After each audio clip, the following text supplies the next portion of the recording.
அப்படி அமித்ஷா இருக்கும்னா அவர்களுடைய எப்படி அது? ஒரு என்ன சொல்கிறது, அமித்ஷா அவர்களுடைய ஒரு வேறு ஒரு உருவமாக எடுத்துக்கலாம். அமித்ஷா அவர்கள் வந்து பல்வேறு வகையில் வந்து தமிழகத்தை எப்படியாவது கைப்பற்றி ஆகணும் என்ற பல்வேறு திட்டங்களை வந்து போட்டுக் கொண்டிருந்தார்.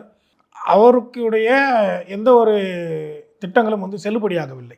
தமிழகத்தை பொறுத்தவரையில் எப்படியாவது பாஜக வந்து கால் ஊன்றிட வேண்டும் என்று முயற்சிகளை மேற்கொண்டு வருகிறது. ஆரம்ப கட்டத்தில் அதற்கான முயற்சிகளை அண்ணாமலை வந்து எடுத்திருந்தார். இப்பொழுது அவருக்கு இருக்கக்கூடிய அந்த ஒரு வரவேற்பு, இப்போ ரசிகர் மன்றம் ஆரம்பிப்பதாக இருக்கட்டும், அடுத்த கட்டமாக அண்ணாமலையை வந்து இந்த அரசியலில் உட்புகுத்தி அண்ணாமலையோடு ஒரு சில தலைவர்களை முன்னிறுத்தி இந்த 2026 சட்டமன்ற தேர்தலில் வாக்கை பிரிப்பதும் ஒரு திராவிட கட்சி ஒழிப்பதும் தான் இவர்களுடைய முக்கிய குறிக்கோளாக இருக்கிறது.